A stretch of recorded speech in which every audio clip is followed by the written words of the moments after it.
지구 표면의 4분의 3을 차지하는 바다는 푸르고 아름답지만 또 한편으론 공포의 대상이기도 합니다. 아마 바다처럼 천의 얼굴을 갖고 시시각각 변하는 환경도 드물 것입니다. 비행기에서는 비행기를 모는 기장이 최고 책임자를 겸하는 반면 배에는 배를 모는 항해사 외에 별도로 선장이 있는 것도 그래서일 것입니다. 워낙 예측 불허 상황이 자주 발생하다 보니 그때마다 책임 있는 의사결정을 내릴 사람이, 독재자가 필요합니다. 망망대해에 떠있는 배는 고립무원의 섬과도 같습니다. 일사불란한 위계 질서가 없다면 어떤 일이 벌어질지 모릅니다.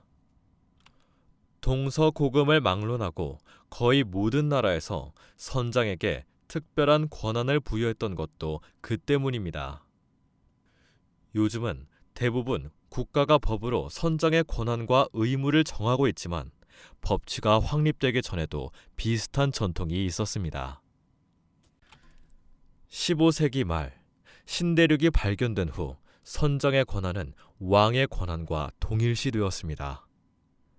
선장들은 왕으로부터 통치권의 상징인 칼을 하사받고 신천지에 도착하여 그 신천지에 칼을 꽂음으로써 그 영토를 왕의 영토로 하면서 자신은 곧 왕을 대신한 총독이 되었습니다. 변화무쌍한 바다의 안전은 항해 전문가인 현장의 선장만이 가장 잘 아는 것이기 때문에 항해에 대하여는 선장의 판단에 일임하는 것이 현명합니다. 우리나라에서 이러한 전통이 확립되게 된 것은 초대 영부인인 프란체스카 여사의 덕분이라는 일화가 있습니다. 해방 후 외국 상선을 도입하자 영부인이 방선을 하게 되었습니다.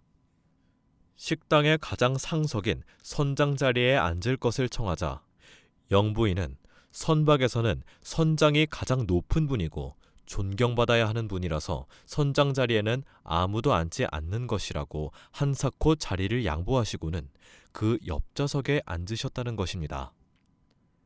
이러한 전통은 그 후 60년 이상 지금까지도 한국 해운에서 굳게 지켜져 오고 있습니다.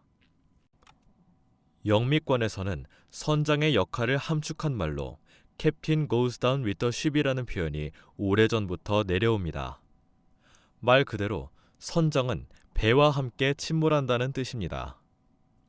배가 가라앉을 경우 모든 승객과 선원을 하선시킨 뒤 맨 마지막에 배를 떠나야 한다는 엄중한 책무를 표현한 말입니다.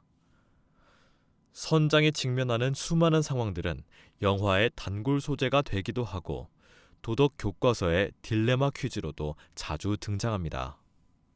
타이타닉의 선장 에드워드 존 스미스가 책무를 실천한 역사적 인물이라면 세월호 선장 같은 어둠의 인물도 있습니다. 선장의 권한은 막강합니다. 선원법, 해사안전법 등에 따르면 선장은 지휘명령권, 징계권, 강제조치권, 원조 청구권, 사법경찰권, 선내 사망자 수장권 등을 갖고 있습니다. 인명 또는 배의 안전을 위협하는 사람에 대해서는 이를 저지하는 경제적 조치를 취할 수도 있습니다. 따라서 선박의 소유권을 갖고 있는 선박의 주인이 선박에 타더라도 그 선박에는 선장이 따로 있고 배에 승선하면 선장의 통제를 따라야 합니다. 선교에서도 선장의 좌석은 오직 선장만이 앉을 수 있고 이건 절대적인 권력을 가지고 있는 대통령이 배에 승선하더라도 이 좌석에는 앉을 수 없습니다.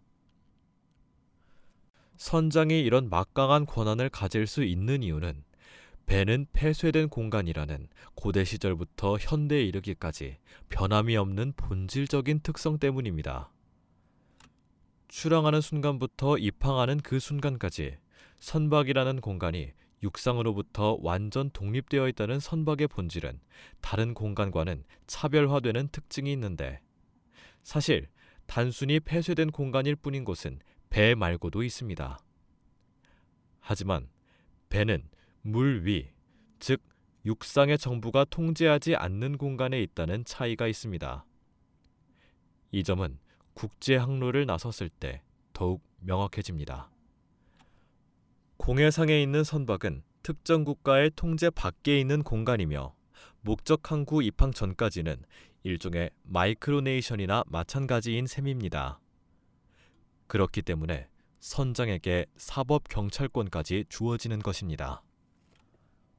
아폴로 11호 선장 닐 암스트롱처럼 우주개발 분야에서도 선장이라는 말이 쓰이는데, 여기서 캡틴은 반드시 우주를 항해하는 우주선의 선장이라는 의미의 캡틴이라기보다는 번역에 따라 항공기의 기장, 함선의 선장과 함장 등 탈 것의 최고 직책을 말하는 것이기 때문입니다.